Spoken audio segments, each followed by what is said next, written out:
brigadista del Parque Nacional. Estamos obviamente muy pendientes de lo que pasa en el sur de nuestra patria también. Hablamos con mendocinos por el tema del agua y ahora obviamente volvemos a aquellos que se juegan la vida, se la han jugado y como comentamos ya varias veces, por un salario que a veces ni llega a cubrir la canasta básica. Hola Hernán, muy buenas noches, ¿cómo estás?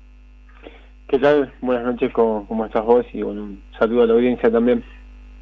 Hernán, contanos un poquito la situación que están viviendo en el sur de nuestra patria respecto a estos incendios que todavía no se han superado. No, bueno, un poco la situación es compleja, digamos, en el sentido de que por lo menos los que estábamos un poco en el rubro, la veíamos venir, digamos, uno no imagina, digamos, las magnitudes, pero sí la complejidad que iba a haber en función de, bueno, de condiciones más estructurales que están presentes en el ambiente, que tienen que ver con el cambio climático básicamente. O sea, hay, por ejemplo, más tormentas eléctricas de las que había. Hay una sequía en Patagonia que tiene que ver con que no nevó, en Patagonia no nevó esta temporada.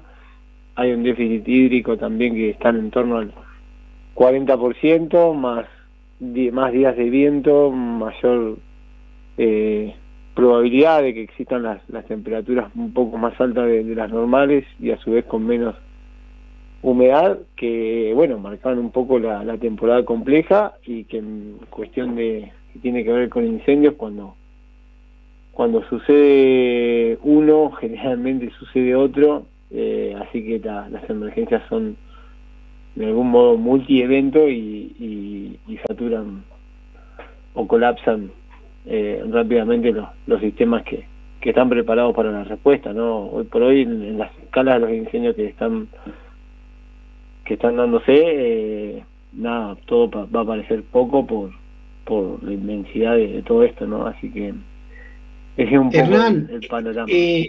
es complicado porque estuve viendo los informes de los últimos 10 años satelitales.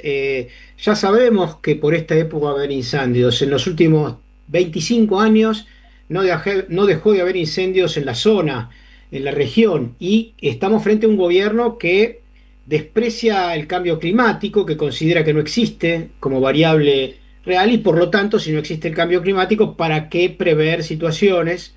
¿Para qué invertir en infraestructura? ¿Para qué pagar salarios a brigadistas? ¿Para qué comprar aviones hidrantes? ¿Para qué? Porque en realidad no es un tema de su interés. Es un dato absolutamente natural y hay que enfrentarlo con, obviamente, los pocos trabajadores o brigadistas que hay. ¿Qué pensás sobre esto que reflexiona en voz alta?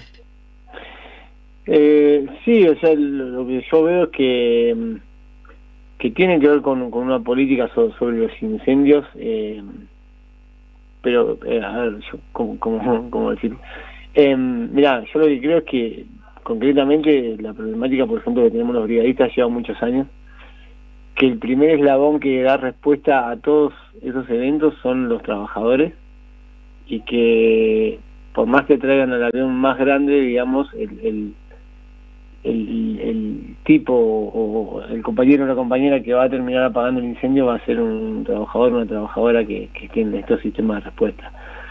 Ahora la reflexión yo la haría en los términos, bueno, hay cambio climático, hay, bueno, la situación como está, digamos, climáticamente, y hace que ese contexto general, un incendio se dispare por cualquier cosa, ya sea la intencionalidad, ya sea la negligencia, o ya sea la chispa de la moladora de un trabajador o un rayo. Va a haber incendios grandes por todo ese contexto. Un poco la reflexión va en función de, bueno, en qué condiciones están los sistemas de respuesta para atender eso, y yo le pondría el ojo en función de también de ir un poco más atrás y reflexionar sobre la precarización que cae sobre los trabajadores, que nada, nosotros los marcamos como algo muy sentido, digamos, porque yo tengo compañeros que están contratados hace 20 años y bueno, ahí marca como que hay un déficit enorme que tiene un arrastre y que necesita soluciones urgentes para poder pensar un poco en una política de incendios integral. Yo creo que cualquier política de incendio integral, la primera centralidad es tener en condiciones a ese primer eslabón de la cadena que va a terminar yendo a poner el cuerpo, y eso no está, lamentablemente no está, y bueno, hace que nosotros hagamos, no sé, con los videos que se están difundiendo y demás, pero hacer una postura madura, clara, que la necesidad es estructural de cambiar esas condiciones que tenemos de contratación, salario, e incluso pensarnos más adelante, ¿no? Con una jubilación que sea acorde. Por ahí hacemos el planteo de así integral, y sabemos que al gobierno, digamos, no es el centro garantizar ese tipo de condiciones, pero bueno, también es tanto la precarización que arrastra la actividad que no sé, que cae un poco de maduro, y las respuestas o las contradicciones que puedan marcar en función de no darnos estas reivindicaciones que estamos planteando, digamos, que un poco chicas, digamos, o no sé cómo decirlo, pero no Sí, están a sí, la altura. desatendidas tanto por el gobierno federal como los gobiernos provinciales. ¿Ustedes son trabajadores provinciales o nacionales?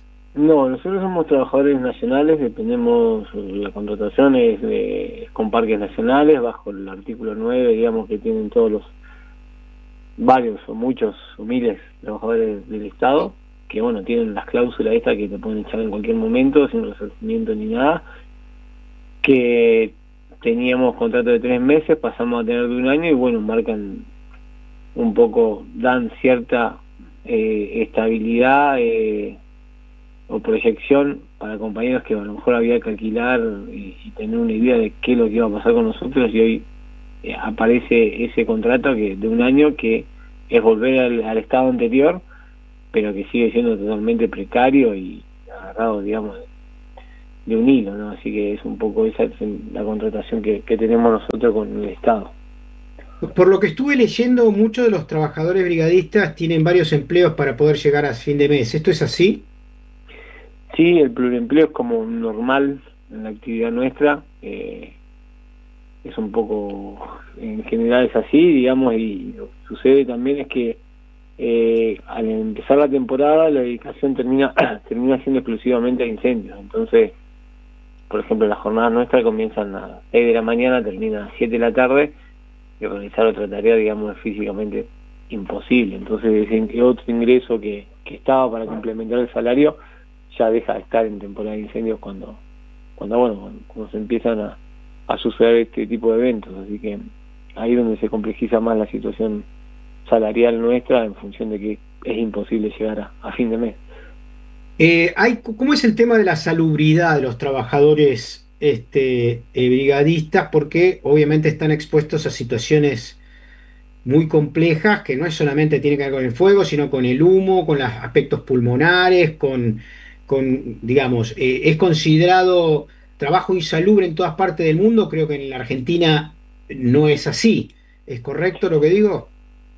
Totalmente correcto, es un trabajo que tiene, creo que está calificado, digamos, como de los más riesgosos del mundo.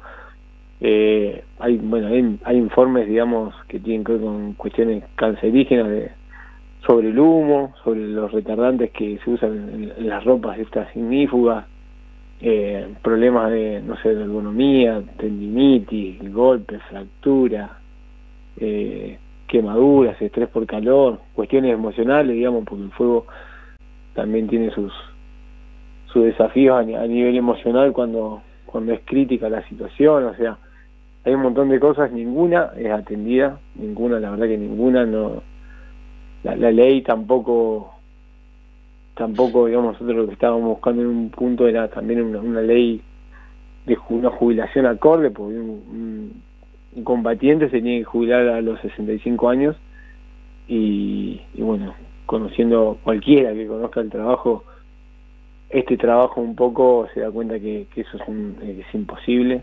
calcular no sé, a veces caminamos 2 o 3 horas para llegar a trabajar todo el día, volver al otro día lo mismo, con todos esos peligros que suceden, digamos, y que están latentes, que a veces también nosotros de algún modo confiamos que no va a pasar nada, pero lo cierto es que esos peligros están y pueden pasar en cualquier momento, y bueno, de eso no hay ningún tipo de reconocimiento, ni salarial, ni legal, ni nada. Y jubilatorio. Bueno, Hernán, vamos a seguir con el tema. Te agradezco esta entrevista. Es importante para nosotros mantener el tema porque el fuego todavía está en una situación de echando compatriotas de sus casas, quemando su producción, destruyendo infraestructura que va a ser difícil volver a reconstruir. Así que, bueno, en principio agradecidos por la entrevista y también bueno, respaldándonos desde acá, desde la ciudad autónoma. Muchos porteños parece no interesarle lo que sucede en los puntos de nuestro país, pero acá en la Radio de las Madres estamos pendientes de todos los que pelean, no solamente contra el fuego, sino contra la injusticia. Así que te agradecemos mucho, te mandamos un fuerte abrazo y estamos en contacto. Bueno, un abrazo y a ustedes, gracias por el espacio. Nos vamos a un separador, interactuamos con los oyentes.